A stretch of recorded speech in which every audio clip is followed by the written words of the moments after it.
In the world of criminal justice, where every decision can mean the difference between freedom and a lifetime behind bars, transparency is everything. But what happens when the system itself becomes a mystery? The sudden departure of Helen Pitcher, the chair of the Criminal Cases Review Commission, has raised more questions than answers. An independent panel was called to investigate her fitness for her role, but their findings remain hidden from public view. So why are some privy to the details while the rest of us are left in the dark? In today's news session, we will look at what we know thus far as we try to piece together the picture as we hear from Mr. Malkinson, Dr. Naughton, and from Helen Pitcher herself. Our news session, however, does not end there. We have packed so much more. Stay with us as we share some positive developments, as we see finally some tepid media support for the fight for fair compensation. We will also cover updates on the court's reform announced last month, which is now fully underway. To wrap up, we will take a quick look back at the major stories that have dominated the headlines this week, including the Southport murders and the ongoing debate about grooming gangs, featuring perspectives that might spark some controversy. Welcome to Spoken Injustice, where we put the criminal justice system in the dock. Before we get started, a quick reminder to subscribe to our channel. Your support allows us to keep the conversation around criminal justice open and accessible to the most important stakeholders, namely us, the public. We aim to shed light not just on what's being disclosed to us and how, but also what's being hidden from us and why. Precisely my question today is, how is information about the criminal justice system communicated to us, the public? One might assume that we, the public, as primary stakeholders, will be well informed and provided with transparent access to key developments. However, this expectation often clashes with reality. All the stories in today's news are in some way connected to what information the public is given or withheld and the timing of its release. Let's start with the sudden departure of Helen Pitcher, chair of the Criminal Cases Review Commission. While such an event is undoubtedly significant, we have not been provided with clear and comprehensive official background information to understand the circumstances leading to this decision. What's puzzling is that no official updates regarding this matter have been made available on the CCRC's own website or through the Ministry of Justice, the body responsible for apparently setting up an independent panel to assess the chair's fitness for the role. The existence of this exceptional panel and its subsequent report has been entirely hidden from public view. Despite this official silence, legal commentator Joshua Rosenberg appears to have detailed insights into the panel's report, its findings, the identity of its members, and even the specifics of dissenting opinions. This raises important questions. Why is such critical information selectively shared, leaving the broader public in the dark? What mechanisms determine how and to whom this information is disclosed? Join the conversation and share your thoughts in the comments below. I'm eager to hear your views. So let's see how we can piece together the picture. The best place to start is, as they say, by hearing it straight from the horse's mouth. Let's take a look at Helen Pitcher's resignation letter, courtesy of Joshua Rosenberg's blog, A Lawyer Writes. She reveals that the independent panel failed to agree unanimously as to the appropriate course of action. Although they made findings against me, she says, in reality there was no evidence before them to justify a conclusion that any other chair would have acted in any other way.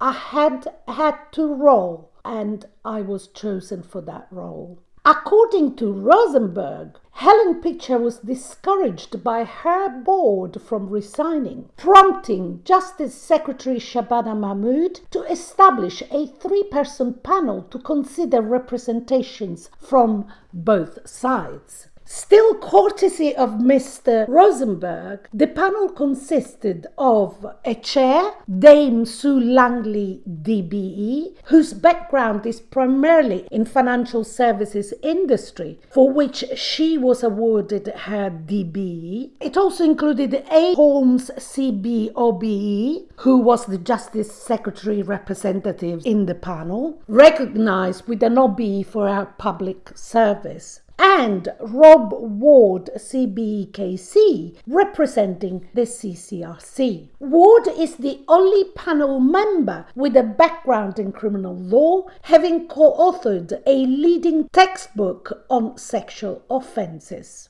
However, none of the panelists seem to have any direct experience with miscarriages of justice. Once again, the reasoning behind the selection of this panel remains undisclosed. Pitcher revealed that the panel's recommendations to remove her from her post was not unanimous, and Rosenberg specified that the dissenting voice was Rob Ward KC. Miss Pitcher continues, "I do feel I have been scapegoated for entirely legitimate operational decisions that were not handled by any non-executive CCRC chairs before I joined the organization. The original rejection of Mr. Malkinson's appeal was almost a decade before my time. On my watch, armed with new DNA evidence, which we commissioned, we were able to resolve the situation and set Mr. Malkinson free." Speaking of hearing it straight from the horse's mouth, what does Mr. Malkinson have to say about Miss Pitcher's claims? Let's listen to his comments from his interview with Justin Webb on BBC Radio 4's Today programme on the 15th of January 2024. Andy Malkinson, who had his conviction quashed in 2023. You remember he came on the programme the day afterwards. Well, he's on the line now. Morning to you, Andy. Good morning, Justin. She is a scapegoat, she says. Yeah, well, she's been complaining that she's been made a scapegoat, Justin. But I was made a scapegoat. She has been made accountable, actually. And I feel vindicated. What difference does her resignation finally make to you? The difference is it's the beginning of, hopefully, a root and branch reform of the CCRC, because the entire culture is tainted, I think. Did she, because she makes the point in her resignation letter that the first time your effort to get out was turned down, she wasn't in charge. Do you think it is legitimate for her to say, well, I wasn't there for the whole of this, and in the end he was let out, as she puts it, on my watch? Well, possibly, but that's not true. In fact, Appeal did all of the work that Ms. Pitcher has claimed credit for. And this has made everybody here quite angry, and I feel quite emotional about that. It's patently untrue that the CCRC did all the work and set me free. It was Appeal that set me free. That's correct. Pitcher still maintains that the new DNA evidence was commissioned by the CCRC under her watch. Astonishing, to say the least. We covered Mr. Henley Casey's report in details in this video, linked in the description below. At the time, we learned that midway through Malkinson's second application, appeal requested the CCRC to pause its process while they applied to the LAA for funding to conduct additional forensic DNA testing. What did the CCRC do? The CCRC refused to pause the application. Mr. Henley KC was critical of the CCRC for missing an opportunity to collaborate with appeal. He explained how the CCRC could have investigated why appeal deemed further DNA testing necessary and could have worked alongside them to obtain it. Instead, he took a third application from appeal, this time supported by strong and compelling grounds, including a report from a forensic scientist commissioned by appeal to finally compel the CCRC to conduct further tests and refer the case to the Court of Appeal.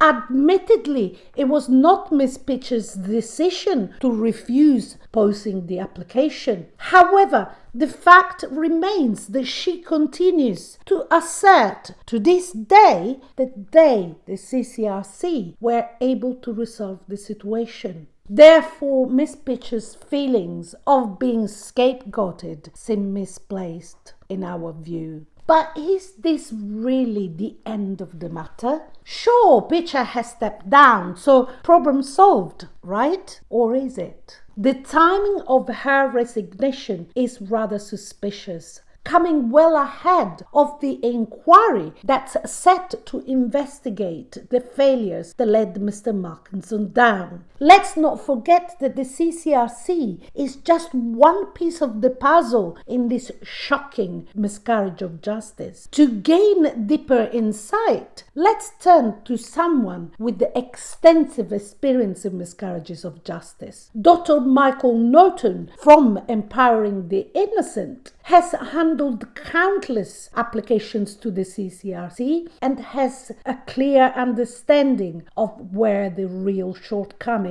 lie. Here is an excerpt from an interview Dr. Naughton gave to the Sonia Poulton show, where he shared his perspective on Miss Pitcher's resignation and its wider implications.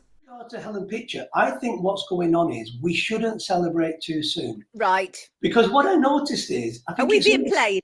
I think it's understandable that Andy Malkinson, who was twice rejected by the CCRC, is peeved with the CCRC, and he holds the CCRC accountable for him spending longer in prison than he should have spent. And there is no doubt that the CCRC did that. I mean, conservative estimates say that Andy Malkinson could have spent 10 years less in prison had the CCRC done its job properly. But that would have still meant that Andy Malkinson was wrongly convicted, the police and prosecution conspired against him, the jury found him guilty, witnesses got it wrong, the Court of Appeal failed him, and the CCRC failed him the first time when Helen Pitcher didn't work there. It was under Richard Foster.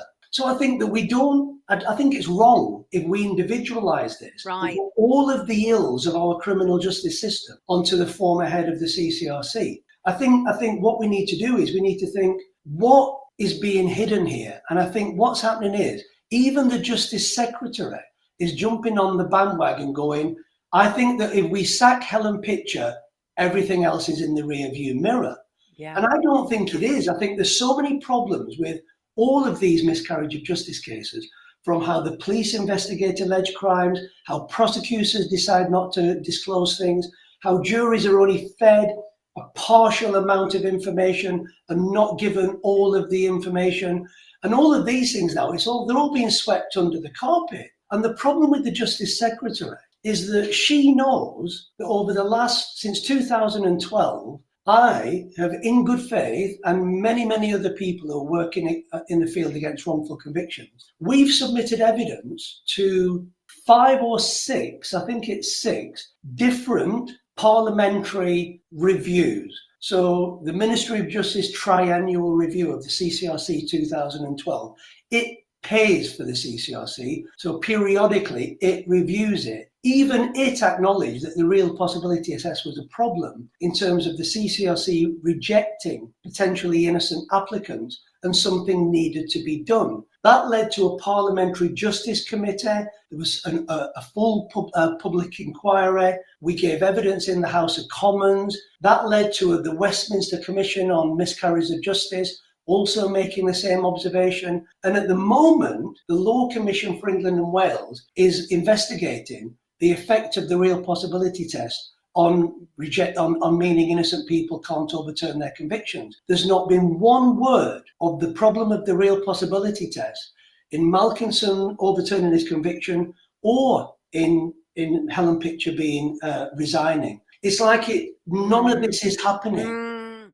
There you have it. The focus on pictures of resignation is being used as a distraction from the deeper issues rooted in the culture and the structure of the entire system. We can only hope that these issues will finally be addressed appropriately and once and for all when the Law Commission delivers its long-awaited report on criminal appeals and once Mr. Malkinson's inquiry gets underway. But building on the topic of what remains undisclosed, why is Mr. Malkinson's inquiry taking so long? In light of this concerning silence, we reiterate our proposal to consider whether, given the profound systemic issues at the core of Mr. Malkinson's case, issues that contribute to many miscarriages of justice, whether there should be pressure to elevate the inquiry to a full public inquiry. The only justification for not holding a public inquiry was, at the time, a swift resolution in favor of Mr. Malkinson. However, given the extensive delays in reaching that resolution, the case for a public inquiry now seems stronger than ever. Let me know in the comments below, should Mr. Malkinson's inquiry be converted into a public inquiry? Let's now shift to a more positive story. In our video UK Justice Compensation Europe's Worst, we outlined our proposed reform from miscarriages of justice compensation. In that video, you may remember we called on mainstream media to support victims of miscarriages of justice in their fight for a fair compensation system. We are thrilled to see that other organizations have taken up this call, successfully involving mainstream media to shed light on the struggles of the wrongly convicted and make their fight for fair compensation more visible. The Sunday Mirror and Appeal have partnered to bring attention to Sam Halam's struggle as a victim of wrongful conviction who has received no compensation. Bravo both to Sunday Mirror and Appeal for this impactful collaboration. Moving on, you will remember that in our video Trial by Jury, a cornerstone of justice or a relic under siege, we mentioned that the Justice Secretary was reportedly under pressure to introduce a new intermediary court in an attempt to reduce court backlog. This court would be made up of a judge and 2 magistrates and would handle cases where offenders face crimes with sentences of up to 2 years. On the 12th of December 2024, the Ministry of Justice and Justice Secretary Shabana Mahmood formally announced, I quote, "once in a generation review of criminal courts," as a result of which they say victims of crime will see the perpetrators face justice more quickly. It was announced that the review will be led by Sir Brian Levison. Accompanying the announcement, a guidance was also published in which more details were given about the purpose and scope of the review. It also was made clear that views from all who have an interest in this area are welcome and should be submitted by the 31st of January 2025. In this video, we won't be able to explore the topic in depth as it falls within the scope of our more broad news session. Given the complexity of the subject, it would merit a dedicated video of its own. However, this would not be possible given the imminent deadline. That said, there are a few critical points we want to briefly touch on as they warrant immediate attention. First, looking at the announcement, we note the way in which the reform is being promoted. It stresses that the reforms being looked at will not only make sure victims get the justice they deserve, but will also relieve pressure on the prisoners' estate and drive down the record remand population. To note, there is not a single mention of ensuring that a defendant receives a fair trial. In fact, the word defendant doesn't feature once. Fortunately, the accompanying guidance appears to be slightly more balanced. It finally acknowledges the defendant's rights and mentions a fair trial. However, once again, everything seems to be framed under the overarching principle of efficiency. The purpose is said to be to produce options and recommendations for A, how the criminal courts could be reformed to ensure cases are dealt with proportionately in light of the current pressure on the Crown Court, and B, how they could operate as efficiently as possible. As per the scope, the review should consider A, longer-term options for criminal court reform with the aim of reducing demand on the Crown Court by retaining more cases in lower courts, and B, the efficiency and timeliness of processes through charge to conviction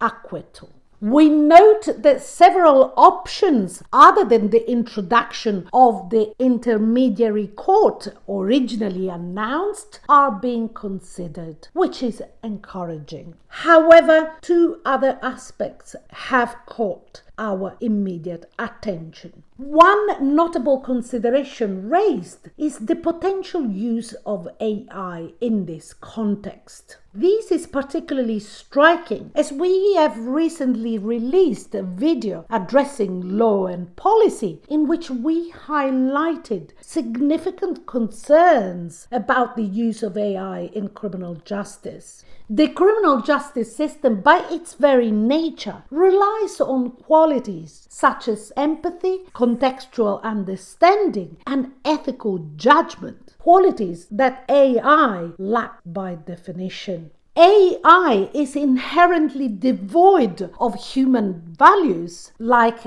ethics and empathy. This raises fundamental questions about its suitability for areas as sensitive as criminal justice, where the stakes are high and decisions have profound impacts on human lives. Deploying AI without careful consideration could lead to dehumanized decision-making, potential biases, and further erosion of trust in the system. This is indeed what is happening in the single justice procedure, which we have highlighted in this video. It is essential to approach this prospect with the extreme caution, especially given the criminal justice is perhaps the field where a mechanistic, purely logical approach is least appropriate. The second point of concern is the apparent unwillingness from the outset to consider solutions outside the traditional court framework. This rigidity seems contradictory, particularly when the review emphasizes the need for long-term solutions. We have repeatedly stressed that achieving meaningful long-term improvements in the criminal justice system requires reducing the number of cases that end up in court in the first place. These could be achieved by exploring alternatives to prosecution, such as diversion programs, restorative justice mechanisms, and other community-based interventions.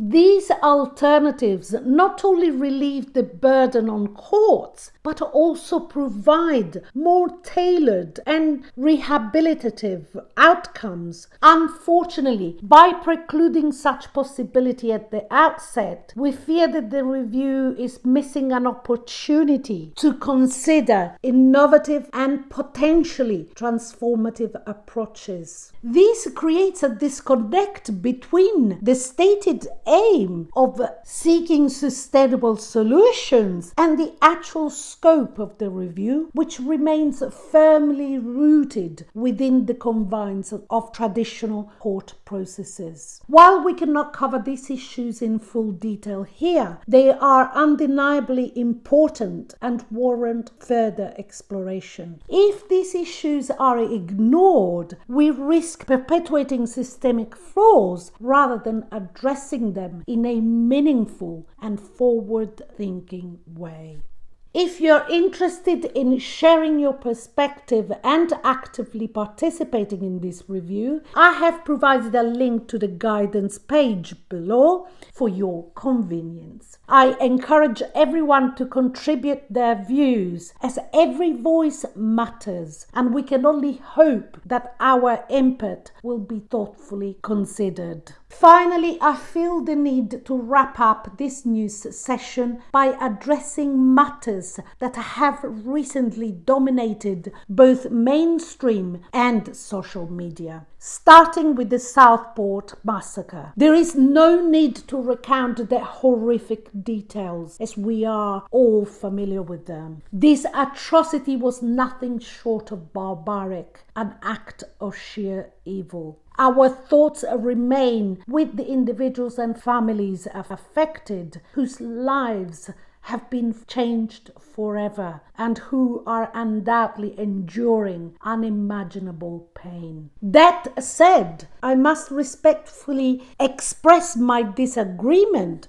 with those suggesting that the arrest following the murders could have been avoided if the police had disclosed more information at the time. Among these voices are the black belt barrister, whose opinions I usually align with, and Jonathan Hall KC, an esteemed barrister I had the privilege of working with during my time as a prosecutor. Let's listen to what they had to say. Believe that had more of these facts known at the time been released as they were, just facts as they were discovered, it would have probably quelled a lot of the aggression and tension around the country. My word for it, these are the words of Jonathan Hall KC, whose views appear broadly to align with mine that I released yesterday. Listen to this. Well, I suspect that it was advice from the CPS. The effect was disastrous, so I've got no doubt about this, that more information should have been put into the public domain. And I think there was a very, very poor 8 hours after the immediate attack where social media went completely mad. And it was really up to the authorities, I think, to give a calm, sober, honest and authoritative account of what they could say. The contempt of court rules, they are difficult. And I know that journalists find them hard, but frankly, this man was only ever going to be convicted of murder or manslaughter. And it really is hard to see why more information couldn't have been given to the public. They were crying out for it. I mean, I was desperate to know. When I was on holiday, I heard about the terrible attack. Of course, I wanted to know who was doing it. And there was a long period where nothing was said. So I think that how the CPS, how the police, how the authorities approach giving information when these terrible attacks occurs has to be thought about in the new social media age. Just saying nothing is no longer an option. Well, I must respectfully disagree. While this channel highlights the flaws in the criminal justice system, we have on many occasions also highlighted the importance of certain principles that must be respected. Chief among these are the rights to a fair investigation and a fair trial, which are essential for both defendant and victim. In cases where the perpetrator's identity is disputed or even the commission of the crime is disputed, ensuring fairness is critical to avoid miscarriages of justice. However, even when the defendant is caught in the act, as in this case, compromising a trial could ultimately deny justice to the victims. In this case, the perpetrator had already been apprehended and there was no immediate threat to public safety. The police's priority, therefore, was rightly to investigate the incident, understand its motives, and gather evidence to ensure a fair trial. Any release of information at this stage could prove disastrous. The appropriate time for the public to receive full disclosure is during the trial, not during the early stages of an arrest. During the trial, the public has the right to access court proceedings, evidence presented, and judicial finding. Post-trial, it is then the appropriate time to assess whether anything could have been done to prevent what happened and whether state's action or inertia contributed to it. However, having said that, the principle that authority may maintain silence during the investigation stage so as to ensure a fair trial is only justifiable if used uniformly across the board.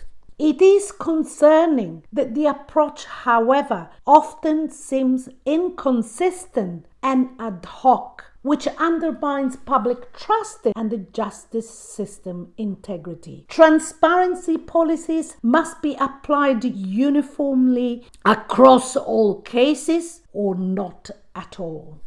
For further context, I highly recommend watching the Black Belt Barrister's video, which provides a detailed comparison of the information released by the police during the 2017 Finsbury Park attack by Darren Osborne, where concerns of fair trial did not stop the police from releasing key information. So our view is that if this approach is to be adopted, it must be consistent across the board. But returning to the unrest which occurred this summer, in my view, this was inevitable, not because of what the police chose to withhold, but due to the rapid spread of misinformation online. The issue was not the lack of information, but the distortion of known facts, which fueled tensions regardless of what the police did or did not disclose. As for claims of terrorism, the sentencing judge found that there was no evidence of terrorist cause, though he highlighted that the culpability was equivalent, whatever the purpose. However, Home Secretary Yvette Cooper, in her announcement of the 20th of January 2025, said this terrible case comes against a backdrop over a series of years in which growing numbers of teenagers have been referred to prevent, investigated by counter-terror police, or referred to other agencies amid concerns around serious violence and extremism. We need to face up, she continues, to why this has been happening and what needs to change. In my humble opinion, these horrific acts were not driven by terrorism ideology, but rather by a Frankenstein of a modern society, a product of a world where moral respect and collective well-being are eroding. Increasing exposure to violence in media and entertainment has desensitized many, especially young people, to pain, injustice, or barbarity, fostering self-serving over community-oriented behavior. These in turn breeds isolation and the erosion of social cohesion. In any event, Prevent was not the only state agency that Rudakubana came into contact with. The Home Secretary revealed that he was in contact with the police, the courts, the youth justice system, social services, and mental health services throughout his teenage years. Yet, despite that, no meaningful action was taken to prevent the escalation of his erratic behavior. The victims of this tragedy were ultimately failed by those agencies which missed opportunities to intervene when it mattered. This is where our focus should be directed, at systemic failures. And now is the time to understand what went wrong and to ensure lessons are learned so that similar tragedies do not happen in future. Cooper called rightly for independent answers on how those agencies failed and launched a public inquiry. But failure and cover-ups remain the central theme in our final piece of news today. At Spoken Injustice, while our primary focus is on wrongful convictions, we have consistently emphasized that justice is equally undermined when a perpetrator evades accountability, leaving victims without resolution. The criminal justice system's continued failure to adequately address the issue of rape gangs, referred to as grooming gangs,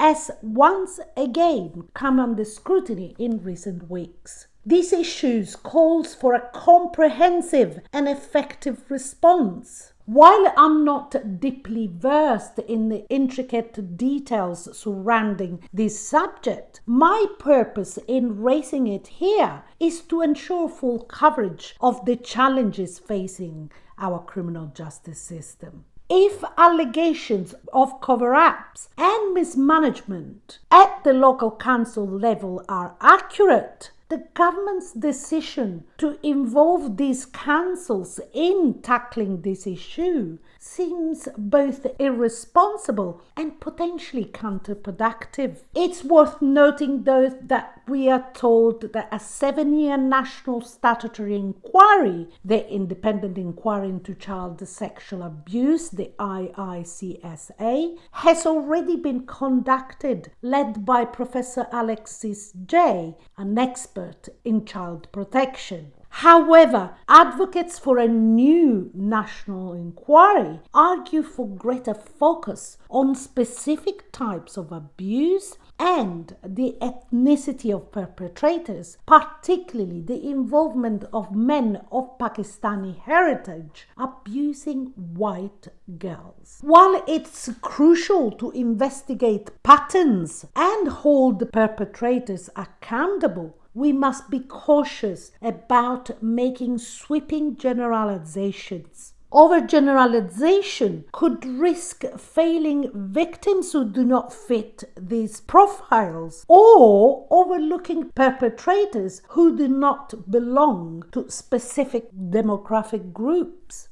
While we lean towards believing that a national inquiry may be the only viable response to the growing public unrest, it seems fitting to conclude today's news session by reflecting on inquiries in general. We have touched upon 3 inquiries today. While such investigations can be valuable, we must highlight their limitations. Too frequently, inquiries fall short of their objectives, whether uncovering the truth, providing justice, or implementing meaningful change. The problem lies in the lack of enforceability of their recommendations. Despite significant public funding and the emotional toll for victims who will have to relieve the trauma, inquiries risk becoming hollow exercises if there are no mechanisms to ensure their conclusions are acted upon.